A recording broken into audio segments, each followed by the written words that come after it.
Selamat pagi Indonesia. Saya menyapa Anda baik yang ada di Zoom maupun yang ada di live streaming bersama-sama kami yang sedang menonton acara Sema Adonai ya. Pagi yang indah hari ini kita dibangunkan Tuhan, ada berkat-berkat khusus yang akan diberikan dan pasti di dalam kehidupan kita penyertaan Tuhan selalu ada. Nah, inilah saatnya bagi kita saudara-saudara, saya mengajak kita untuk merenungkan kebenaran firman. Mari bersama-sama dengan Sema Adonai setiap pagi kita mengadakan renungan pagi ya.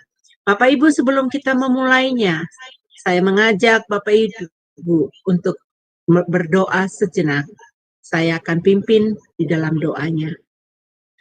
Bapa kami yang bertata di kerajaan surga, Bapa yang kami sembah di dalam nama Tuhan Yesus, kami sungguh bangga memiliki Allah yang begitu baik, begitu dahsyat, begitu mengasihi setiap kami umat-Mu ya Bapa.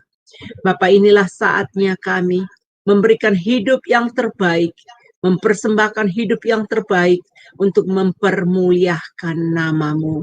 Sebentar kami anak-anak-Mu Bapa mau masuk dalam renungan pagi Sema Adonai, dan kami percaya urapan-Mu mengalir kepada kami setiap pribadi, baik yang ada di Zoom maupun yang ada di live streaming. Terima kasih Bapa.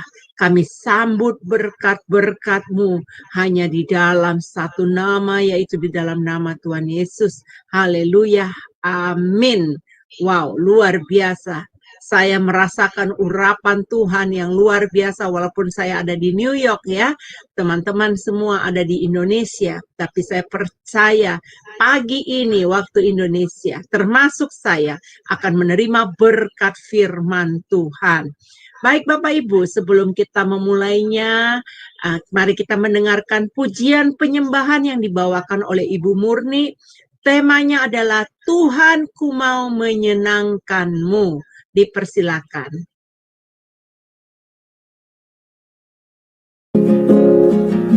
Tuhan ku mau menyenangkan-Mu.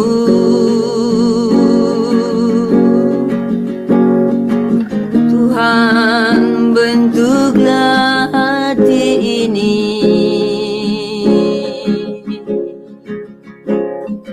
jadi bejana untuk hormat-Mu,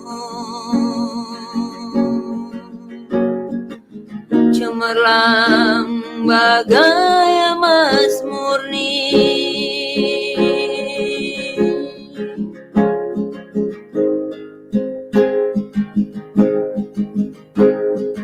Tuhan ku serahkan hatiku, semua ku berikan kepadamu.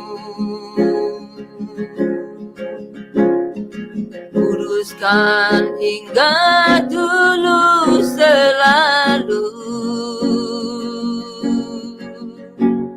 agar aku menyenangkan-Mu, menyenangkan-Mu,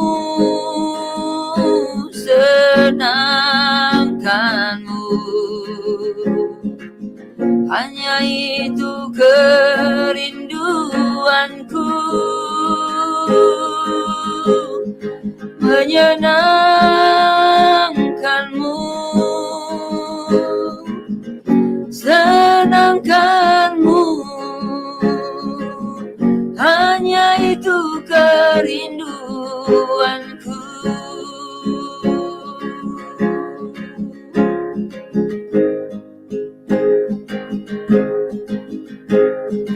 Tuhan ku mau menyenangkan-Mu. Tuhan bentuklah hati ini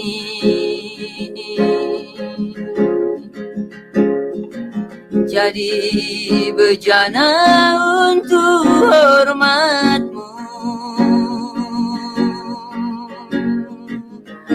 cemerlang bagai emas murni. Tuhan, ku serahkan hatiku, semua ku berikan kepadamu. Kuduskan hingga tulus selalu,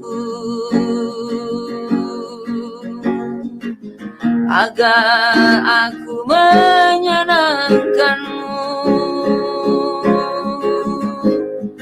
menyenangkanmu, senangkanmu. Hanya itu kerinduanku, menyenangkanmu, senangkanmu. Hanya itu kerinduanku.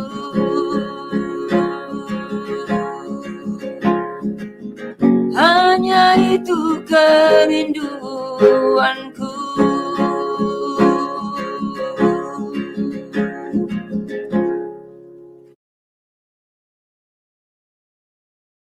Puji nama Tuhan, pujian yang sangat indah. Itu adalah menjadi bagian kerinduan kita. Kita mau menyenangkan hati Tuhan senantiasa. Bapak Ibu, tema firman Tuhan, renungan hari ini adalah berkenan di hati Tuhan. Mari Bapak Ibu persiapkan hati, kita fokus, kita mendengarkan renungan firman ini. Bapak Pendeta dipersilakan untuk Pak Timotius Jumiat.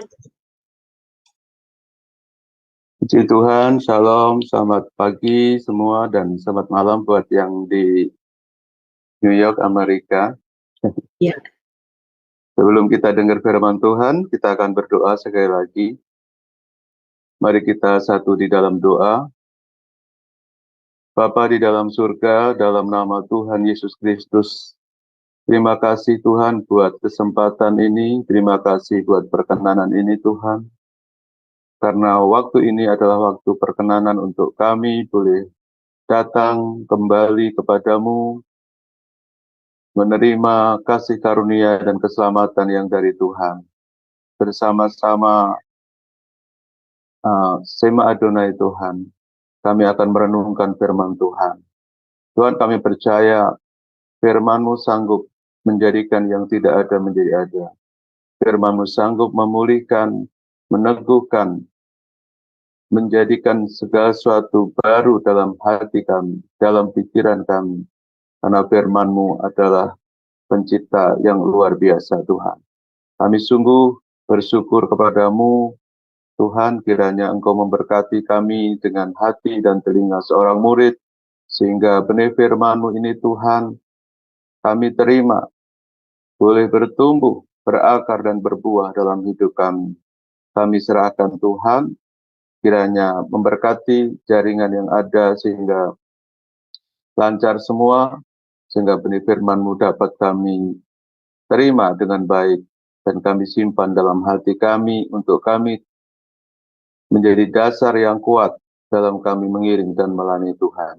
Terpujilah nama-Mu Bapa, kami sambut kebenaran firman-Mu, urapi kami Tuhan, urapi hamba-Mu juga dengan hikmat yang khusus dari Tuhan, supaya Tuhan hamba-Mu boleh menjadi saluran berkat pada pagi hari ini. Dalam nama Tuhan kami Yesus Kristus, kami siap untuk dengar firman Tuhan. Haleluya. Amin. Puji Tuhan, Bapak Ibu, Saudara yang dikasihi oleh Tuhan Kristus. Ya, pagi ini kita akan merenungkan firman Tuhan yang didasarkan dalam Kisah Para Rasul pasal yang ke-13 ayatnya yang ke-22. Saya akan bacakan nas ini. Demikian firman Tuhan. Setelah Saul disingkirkan, Allah mengangkat Daud menjadi raja mereka. Tentang Daud, Allah telah menyatakan, Aku telah mendapat Daud bin Isai, seorang yang berkenan di hatiku dan yang melakukan kehendakku. Haleluya. Saudara yang dikasihi oleh Tuhan Kristus, kesaksian ini, saudaraku, berasal dari Tuhan. Seorang Daud yang mendapat pernyataan khusus dari Tuhan bahwa dia seorang yang berkenan di hati Tuhan. Bangsa Israel setelah keluar dari Mesir, saudara yang dikasihi Tuhan Yesus, ada 450 tahun mereka tidak mempunyai raja. Ya. Dan mereka ingin seperti bangsa-bangsa sekelilingnya yang mempunyai raja, mempunyai pasukan, mempunyai hierarki dalam negaranya. Padahal sebetulnya bangsa Israel adalah bangsa pilihan Tuhan. Pemerintahannya adalah pemerintahan teokrasi, Tuhan sendiri yang memerintah dalam kehidupan mereka. Hanya masalahnya, saudara yang dikasihi Tuhan, kadangkala manusia memang ditarik, digoda untuk menjadi seperti apa sekelilingnya, menjadi yang sama seperti yang dunia pikirkan. Nah, itu pencobaannya, saudara. Lalu dikatakan bahwa ketika itu mereka meminta raja kepada Samuel, maka Tuhan memilih Saul. Nah, Saul ini, saudaraku, orang yang gagah perkasa, tingginya lebih rendah daripada Saul. Tingginya, ya, gagahnya, dan dia orang pilihan Tuhan. Diberikan kepada orang-orang Israel, supaya dia memimpin negeri itu seperti bangsa-bangsa lainnya. Tetapi yang menjadi permasalahannya adalah Saul ini mendukakan hati Tuhan. Ya, dia tidak taat, dia tidak sabaran, dia penuh dengan iri hati. Terbukti ketika Daud mengalahkan Goliat, para dayang, ya, para pemimpin, para wanita-wanita perempuan di Yerusalem menyanyi, Saul mengalahkan beribu-ribu, tetapi Daud berlaksa-laksa. Hasilnya, Saul punya keinginan hati untuk membunuh Daud yang adalah menantunya sendiri dan panglima perangnya sendiri. Itu sebabnya, saudaraku, sekalipun orang dipilih Tuhan, kalau dia tidak memiliki ketaatan, maka hatinya dipenuhi dengan ketidaktulusan, ketidakikhlasan melayani, maka dipenuhi dengan iri hati, roh Kain. Bahkan Yakobus berkata, kalau kita iri hati, itu hikmat setan-setan. Nah, saudara-saudara yang dikasihi oleh Tuhan Kristus, lalu kalau kita berbicara tentang Daud, di sini dikatakan bahwa Daud seorang yang berkenan di hatiku, firman Tuhan. Ya, kita lihat bahwa Daud ini manusia biasa seperti kita juga. Daud seorang yang ada kelemahannya juga, dia pernah jatuh di dalam dosa, ya, merancangkan pembunuhan berencana. Tapi mengapa dia dikatakan berkenan di hatiku? Ya, bahkan Tuhan sangat mengasihi Daud sampai-sampai, ya, Tuhan berfirman bahwa oleh keturunanmu, ya, kerajaan ini tidak akan pernah berakhir sampai selama-lamanya, yaitu kerajaan Tuhan. Ya, maka dikatakan bahwa Yesus anak Daud, kasihanilah kami. Secara manusia, ya, Yesus lahir dari keturunan Daud sebagai raja yang memerintah untuk selama-lamanya. Ini sungguh luar biasa, saudaraku, seorang manusia biasa yang dipersiapkan Tuhan untuk menggenapi rencananya yang agung dan besar, yaitu rencana keselamatan, ya, yang menurut manusia lahir dari keturunan Daud. Saudara yang dikasihi Tuhan Kristus, pertanyaannya buat kita adalah begini, saudara kasih. Ya, mengapa Daud, ya, dikatakan dia berkenan di hati Tuhan? Saudara, berkenan itu melebihi, ya, dengan satu kata kesukaan. Ya. Dia melebihi dari itu. Apapun dari tingkah lakunya, perkataan, ya, tindak tanduknya, apa yang dikerjakannya, ya, pemikirannya, semua semata-mata menyukakan hati Tuhan. Itu namanya berkenan. Ya. Jadi, saudara yang dikasihi oleh Tuhan Kristus, timbul pertanyaan secara pribadi dengan saya berpikir, mengapa ya Daud ini sangat berkenan di hati Tuhan? Jawabannya sudah jelas di dalam ayat itu, saudaraku, ya. Daud berkenan di hatiku karena Daud melakukan kehendak Tuhan. Ya, Daud melakukan kehendak Tuhan. Saudara, kehendak Tuhan ya adalah kita menuruti firman-Nya, taat kepada setiap firman-Nya. Ya. Kalau dalam perjanjian baru Tuhan Yesus pernah berkata bahwa kehendak Bapa adalah supaya kita percaya kepada Yesus Kristus. Nah, apakah Daud percaya pada Yesus Kristus? Jelas. Dia sudah melihat, bahkan dikatakan dalam kitab Tawarik bahwa saya melihat deretan anak-anak manusia, yaitu keturunannya, ya, yang sudah dipersiapkan Tuhan sampai kepada kerajaan Mesias yang selama-lamanya memerintah, ya, kerajaan Allah itu, saudaraku. Maka dikatakan bahwa Daud ini mendasarkan seluruh kehidupannya atas firman Tuhan. Itu yang membuat dia berkenan kepada Tuhan. Nah, terbukti dalam Mazmur pasal 119 ayat 105, di situ dikatakan, firman-Mu itu pelita bagi kakiku dan terang bagi jalanku. Saudara, ya, artinya kalau firman itu pelita dan terang bagi jalannya, setiap tingkah ya lakunya, perjalanan hidupnya, Daud tidak pernah menyimpang dari firman Tuhan. Dia selalu dasarkan seluruh hidupnya dengan perkenanan Tuhan. Bahkan di saat-saat susah, terjepit sekalipun, saudaraku, Daud selalu meminta baju efod, lalu bertanya kepada Tuhan, meminta kehendaknya, apakah ya diperkenankan atau tidak. Jadi saudara yang dikasihi oleh Tuhan Kristus, Daud adalah contoh bagi kita supaya kita meneladani ya kehidupannya. Ada seorang manusia yang mendapat pernyataan berkenan di hatiku, itu sungguh luar biasa, saudara. Lalu dikatakan bahwa Daud ini sehatinya selalu condong kepada Tuhan. Ya. Mazmur 119 ayat 112 dikatakan, telah kucondongkan hatiku untuk melakukan ketetapan-ketetapan-Mu untuk selama-lamanya sampai saat terakhir.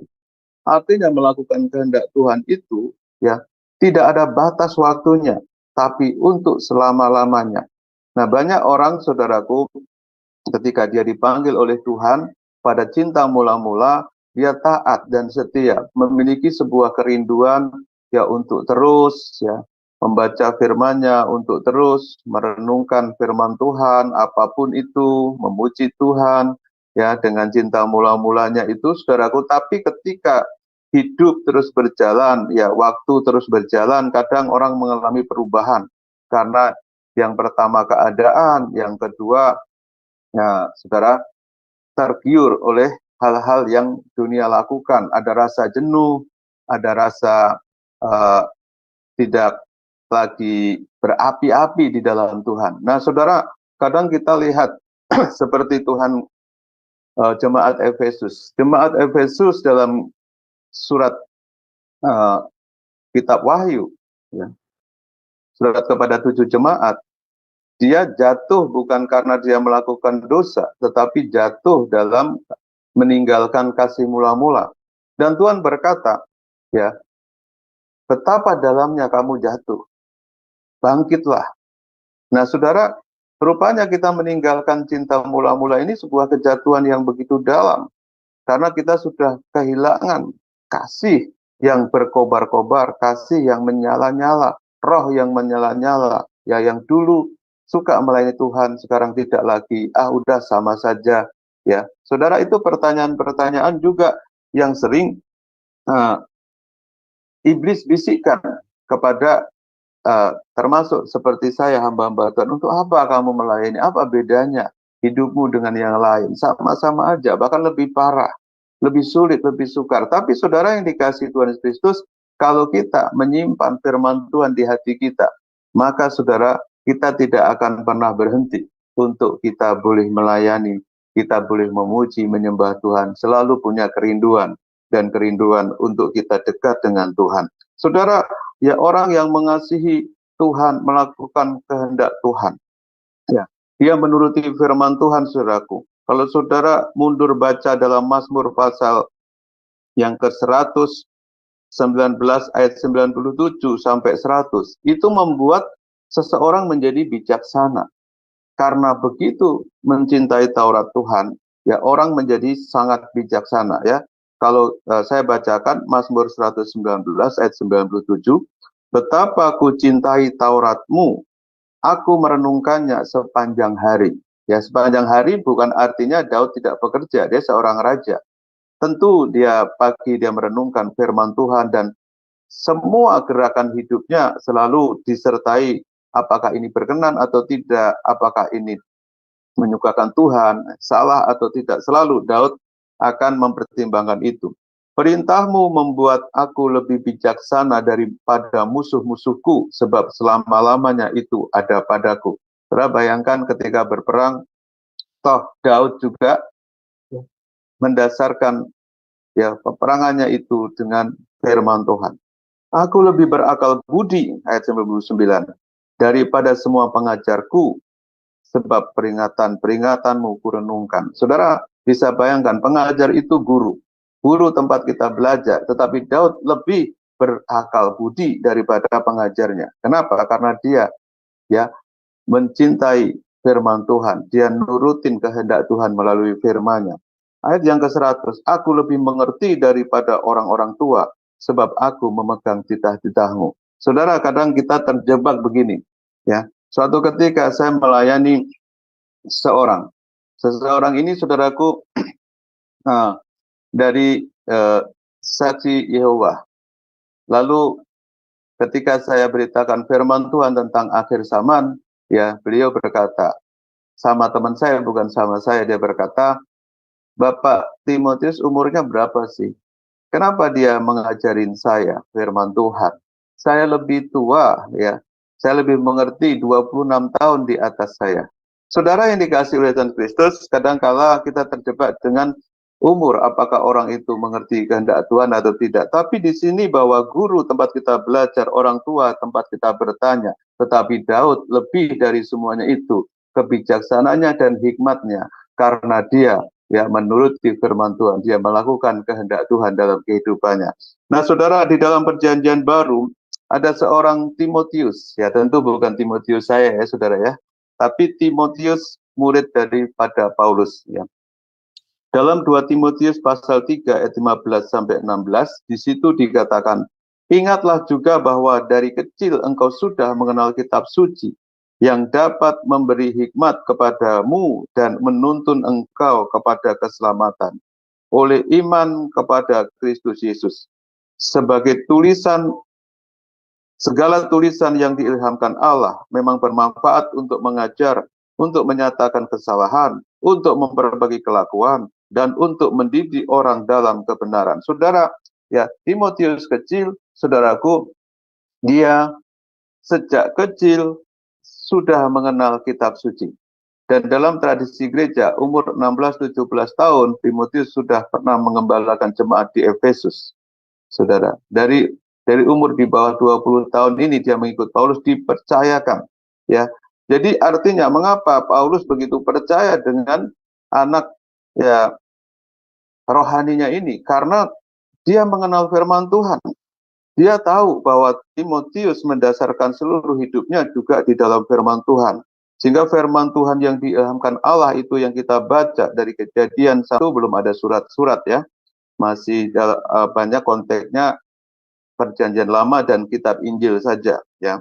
Nah, saudara, dikatakan bahwa firman Tuhan sangat bermanfaat untuk mengajar, untuk menyatakan kesalahan, menegur ya, untuk memperbaiki kelakuan. Jadi di situ Paulus tidak ragu mempercayakan sebuah jemaat kepada anak rohaninya yang sangat muda. Bukan karena dia pinter, bukan karena apa, tetapi karena dia mengenal firman Tuhan dan melakukan kehendak Tuhan. Saudara, betapa indahnya ketika kita mendapat kesaksian ya bahwa baik sekali perbuatanmu hai hambaku, ya kan, masuklah dalam kebahagiaan Tuhanmu. Itu sebetulnya sama dengan ya kita melakukan kehendak Bapa. Saudara, Tuhan Yesus sendiri berkata, ya, ketika dia berjumpa dengan seorang Samaria di Yohanes pasal 4, di situ ya murid-muridnya ketika dia membeli makanan dari kota untuk berikan kepada Tuhan Yesus. Guru, ya, apakah guru sudah ada makanan? Ya, ketika dia sudah menginjili perempuan Samaria, dia berkata, makananku, ya, ada makananku yang tidak kamu kenal.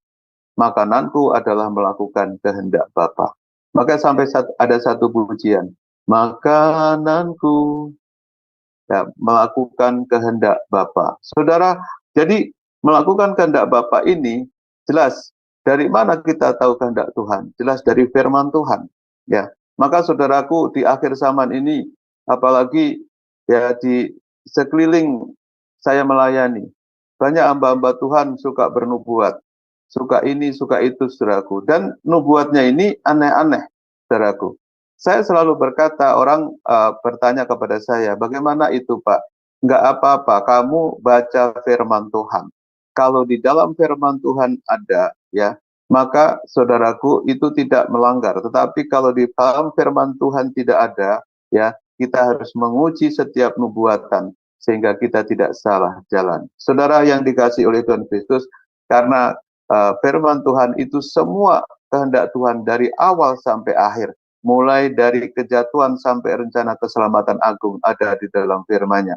Maka saudara, kita mencintai Taurat Tuhan, mencintai firman Tuhan, kita menjadi bijaksana, berakal budi, ya, itu yang menyukakan hati Tuhan. Saudara, hal yang berikutnya, yang kedua, mengapa Daud ya dikatakan dia berkenan di hati Tuhan? Di dalam 1 Samuel pasal 17 ayat 32 sampai 37, di situ diceritakan sebetulnya Goliat menantang barisan Israel. Ya, pada waktu bangsa Israel memiliki raja yaitu Saul, maka terjadi peperangan antara Filistin dan Israel. Seorang prajurit yang gagah perkasa, panglima perang dari kerajaan Filistin yaitu Goliat menantang, dan semua prajurit Israel itu gemetar, takut, ya, ketakutan. Setiap kata-kata cemoohan mereka, ya, Goliat kepada orang Israel membuat mereka ciut nyalinya. Dan ketika Daud diminta sama bapaknya Isai mengirim makanan kepada abang-abangnya yang seorang prajurit, seorang tentara. Di situ ada Eliab, Aminadab, ya kan, dan kakak-kakaknya yang lain, saudaraku. Dia mendengar itu, hatinya membara, hatinya merasa harus bangkit. Kenapa? Karena dia merasa seorang yang tidak mengenal Tuhan, ya, orang tidak bersunat pada waktu itu, yaitu orang yang tidak mengenal Tuhan, mencemooh barisan Tuhan. Dia pikirnya seperti itu. Maka Daud berkata kepada Saul, janganlah seorang menjadi tawar hati karena dia. Hambamu ini akan pergi melawan orang Filistin itu. Tetapi Saul berkata kepada Daud, tidak mungkin engkau dapat menghadapi orang Filistin itu untuk melawan dia. Sebab engkau masih muda, sedang dia sejak dari masa mudanya telah menjadi prajurit. Tetapi Daud berkata kepada Saul, hambamu ini biasa mengambalakan kambing domba ayahnya apabila datang singa atau beruang yang menerkam seekor domba dari kawanannya. Maka aku mengejarnya, menghajarnya, dan melepaskan domba itu dari mulutnya. Kemudian apabila ia berdiri menyerang aku, maka aku menangkap janggutnya, lalu menghajarnya dan membunuhnya. Baik singa maupun beruang telah dihajar oleh hambamu ini. Dan orang Filistin yang tidak bersunat itu, ia akan sama seperti salah satu daripada binatang itu, karena ia telah mencemooh barisan daripada Allah yang hidup.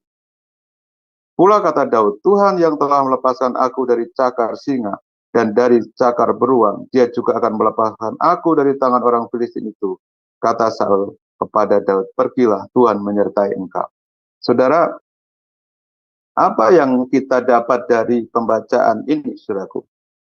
Daud adalah orang yang berani berkorban. Berkorban apa? Sampai berkorban nyawa bagi Tuhan. Ya, karena Daud berani berkorban bagi Tuhan. Saudara, Tuhan, ya, Dia tidak hanya berkorban miliknya, tapi Tuhan berkorban dirinya. Maka di dalam Yohanes pasal 3 ayat 16, karena begitu besar kasih Allah akan dunia ini, sehingga dia memberikan anak tunggalnya, ya, anaknya yang tunggal, supaya setiap orang yang percaya, ya, tidak binasa, melainkan beroleh hidup yang kekal. Yesus Kristus datang dari Bapa untuk mati, datang untuk mati, saudaraku, untuk disalibkan, supaya mencucurkan darahnya sebagai pengorbanan buat kita. Nah, saudara, Saul ini sudah dipilih menjadi raja. Ya, mati hidupnya sebuah kerajaan ada dalam pimpinannya. Kalau pemimpinnya pengecut, nggak berani berkorban,